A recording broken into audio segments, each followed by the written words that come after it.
Welcome to Bounce, playful, unfussy conversations with SoCal's arts and culture stars. I'm your host, Susan Petrella, a lifelong arts and culture advocate, patron, and the rockstar consultant who rockets your business to success. Each Wednesday, sometimes Thursday, and upcoming on a Friday, I'm hanging out with cool, clever, creative individuals. Today's guest is Robert Redding. Robert's made a career on the cutting edge of fashion and graphic design, working with a range of companies from Nordstrom and Tommy Bahama to Quicksilver. He's always maintained his fine art roots, collecting art and painting. Robert's one of 9 artists in Coastline Art Gallery's new show, Cloud 9. Cloud 9 invites you to immerse yourself in the alluring world of atmospheric space. The exhibition showcased landscapes, some celestial, others sublime, but they all will prompt contemplation of the vast space above us. Welcome, Robert. Thank you. So before we get to your paintings in the show, Cloud 9, you graduated with a BFA in kind of like painting and photography, but you didn't kind of go into painting right away.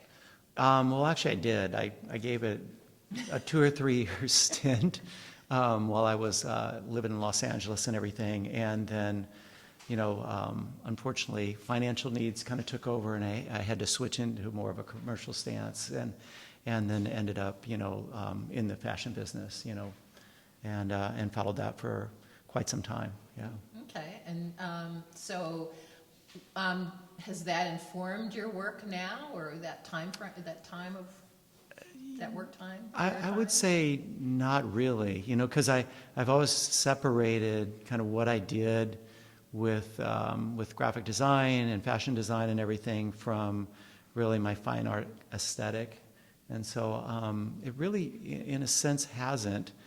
Maybe the only thing that came out of being involved with the companies I did is I traveled a lot. And so definitely the work I'm doing now is influenced by travel and visiting places and seeing things.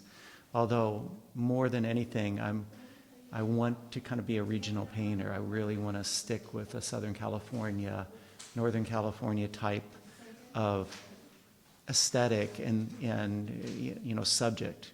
I'm not interested in painting anything outside of our California world.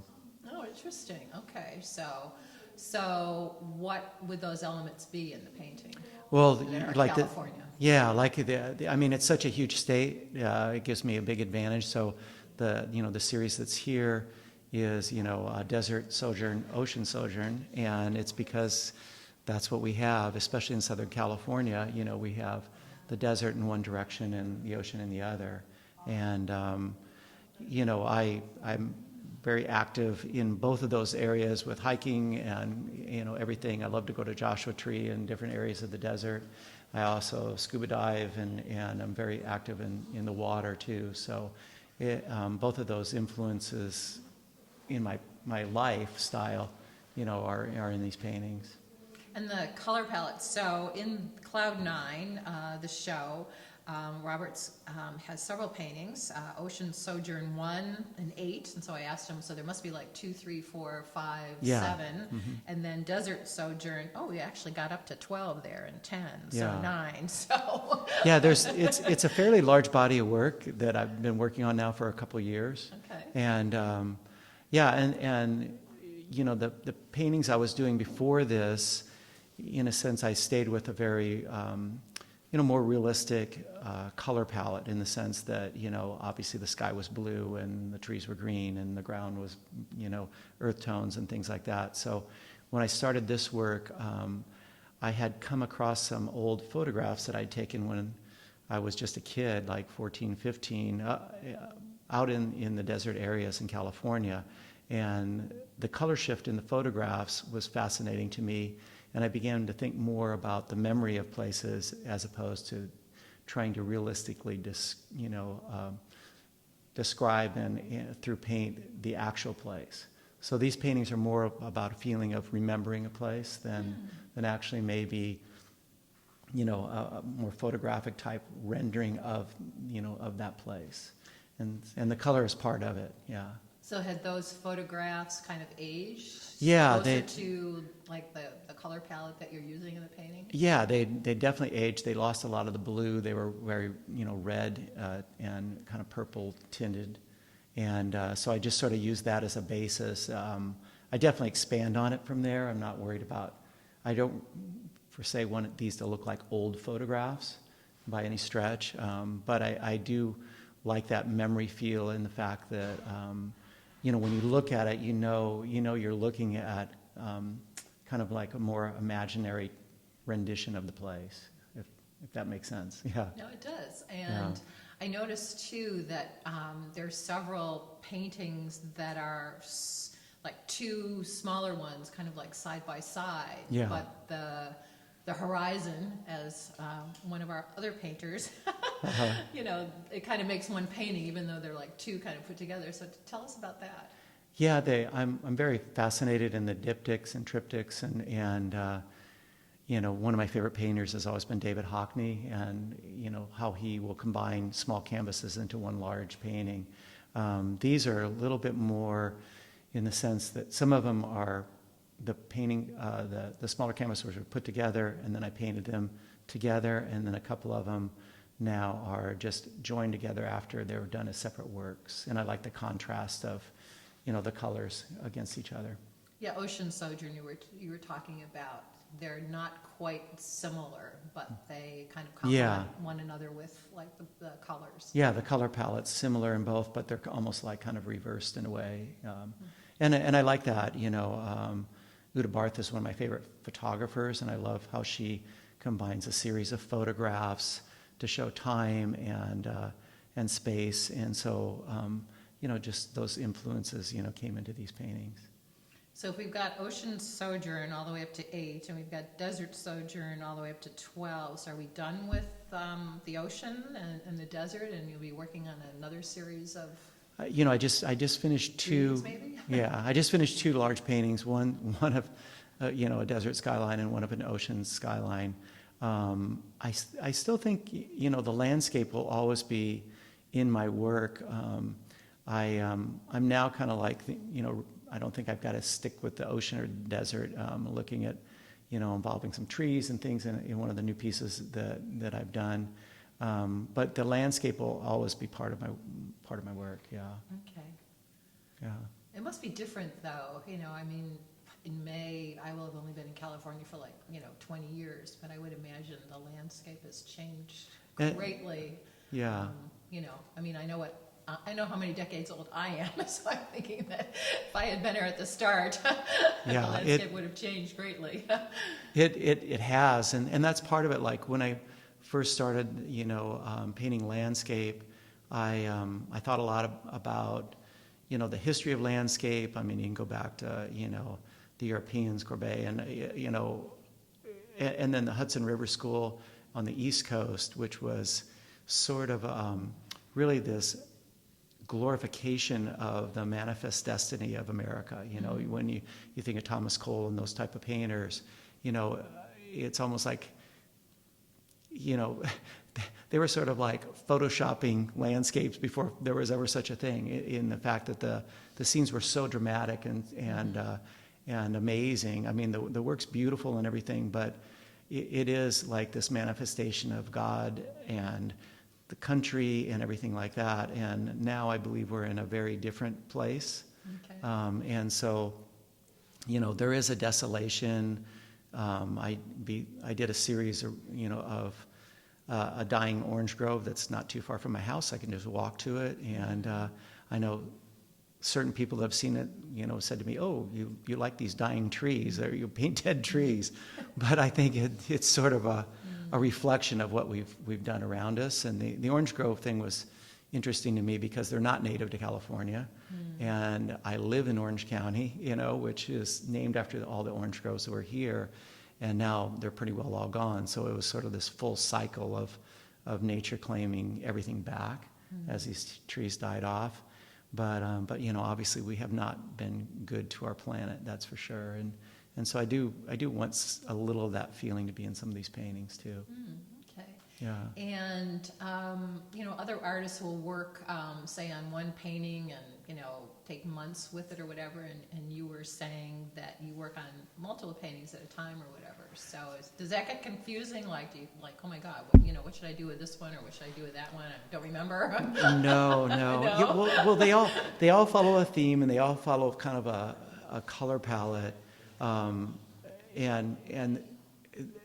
generally it'll take me a couple months at least to finish a painting, and so the way I work, I have to wait for certain things to dry, and since I'm working in oil, when one painting's drying, I'm working on another one, and then I'll come back to it. And I paint right now very thinly, and the fact that it's hard to see on the internet or anything, but you can see the texture of the canvas through most everything I do, and so to keep that, I've got to keep these layers thin. I need to let them dry out, and so I'm not putting a lot of heavy paint on and covering an area.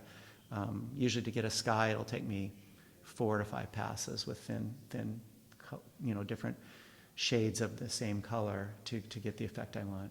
Oh, interesting. I don't know that much about the process of creating a painting, so I'm a real novice there. So that's really pretty interesting. And you were also talking about you have a new studio space because the old studio space kind of got I was part of bought out from under you or whatever. That's true. About work. I mean, how is this going to work out with a new studio space? And you mentioned about community was so important, with the other space. Yeah, I mean, you definitely being part of the Logan Creative Studios was an amazing experience for an 8-year period. I mean, there was when I first went in there, I actually found the place because of Julie and David, which was great. And then I was there a full 8 years. I saw a lot of people come and go, but there was a core group that was there the same amount of time as I was. And some of the people that came and went were really interesting to be around. So it's definitely, you lose that. I think it was a very unusual place in a big sense of the fact that it was a large space with a lot of artists in it.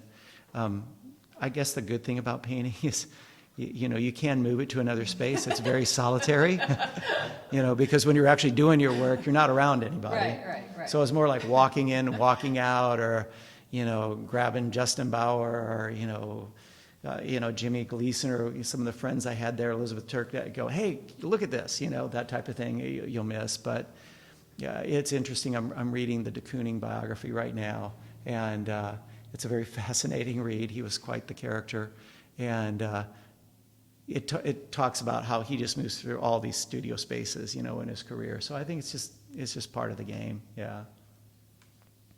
And I love, you gave me a couple quotes too when we spoke earlier, and one of them was, "Age doesn't matter with paintings." It doesn't. It's it's a good thing, for myself and where I'm at, that I'm hoping, I'm able to have this second career on top of the career I had as more of a commercial artist. And it's not like I'm worried about my voice going out or something at a certain time. Like, I love my old 80s bands, but some of them aren't sounding so good anymore. And so I think it's the type of thing. And then I look at certain painters like I mentioned, Lucien Freud, who's one of my favorite painters and a master figure painter. And really, I do think his best work was like the last 10 years of his life. It was, really incredible work. Yeah. So, okay, no ageism here. Yeah, exactly.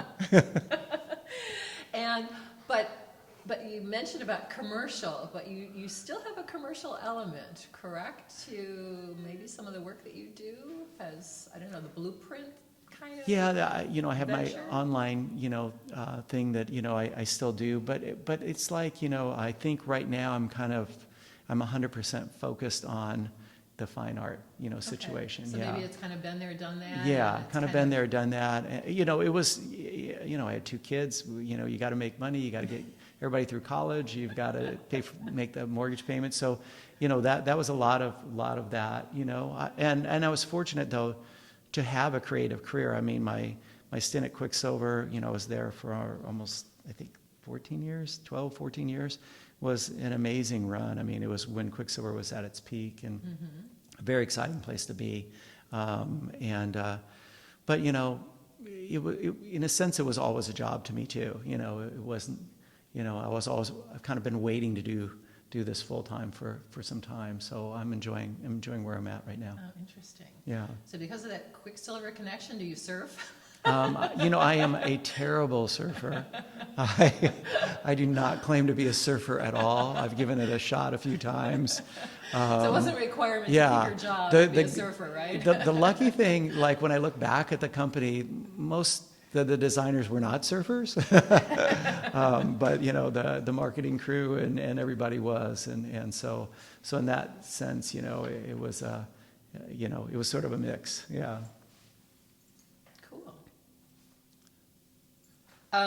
So also, you said something interesting because, again, another artist said, the painting's done when, okay, I can't read my hand. when somebody takes it out of your studio. Okay, Yeah. takes it out of your studio. Peter Doig's one of my favorite painters, and his work has influenced how I apply the paint a lot. And somebody asked him one time, how do you know the painting's done? And he said, when somebody comes and takes it out of my studio and I can't work it on it anymore. And there is a bit of that. I've learned that I've got to take certain pieces and just wrap them up and put them aside. Otherwise, I'll keep messing around with them. And sometimes it's for the better and sometimes it's for the worse. But I think there's, at least the way I think, I can always think I can make it a little bit better. Mm-hmm. And Bernard, I think I was telling you the story where they caught him in one of the museums in France smuggling in paints and brushes in his pocket to work on the piece that was hanging in the museum. And I fall into that category. Like I would constantly kind of go, okay, I could just, maybe I should tweak this just a little. Maybe I should go back that. So that's been one of my challenges to go, okay, this one's done, move on. And that's where like I've kind of thought about one of the things I admire about Hockney is like he does a lot of work and it seems like he just gets to a point and moves on and sets it aside. And sometimes, as much as I love David, I'm like, whoa, like I think he could have done a little better job on that particular painting, but it doesn't seem to bother him. He's on to the next one, and like he's probably, if not the best, he's certainly one of the handful of the best painters of the last 100 years, I think. Yeah. So does David have to worry about you coming into the gallery and trying to finish? No, I don't think I'm going to do that. I'm going to behave myself. Yeah. Okay. And David Hockney too. Didn't he do something with iPads too? Yeah. Is anybody like? He does all the iPad work. Is anybody like moving in that direction of like designing paintings on like an iPad or whatever, or is that something that's of interest? I mean, I know for myself personally, the way I work out everything is I generally work from my photographs, or if it's a found photograph, I combine it with my photograph, like maybe an element or something from a found photograph into my photographs. I found I do like to paint what I've seen personally. I don't really like to work straight from a found photograph. But then I do, because of my background, I'm very good in Illustrator and Photoshop and Lightroom and everything. So I will take the piece and put it in there, and then generally crop and size while I'm in there. And so some of my paintings are sort of unusual sizes, like, they'll be like 52 by 60, or, like 75 by, 44. And I find that is because of using those Photoshop tools. I get the scale the way I want it and the way it's cropped, and then I, take it from there and build a stretcher bar according to that shape. And so I don't feel confined to like 36 by 48 or 24 by 30 or any of those sizes. So that's how I've worked. So and I find it works very effective for me. Yeah. Very interesting. Yeah. Thank you, Robert, for sharing your story with us. Of You've course. made Bounce Bounce. A special thank you to our generous sponsor, Coastline College, its fine arts department and art gallery, David Michael Lee, director, curator, professor. David's also Bounce's fabulous producer. Thank you, David. Until next time. Thank you.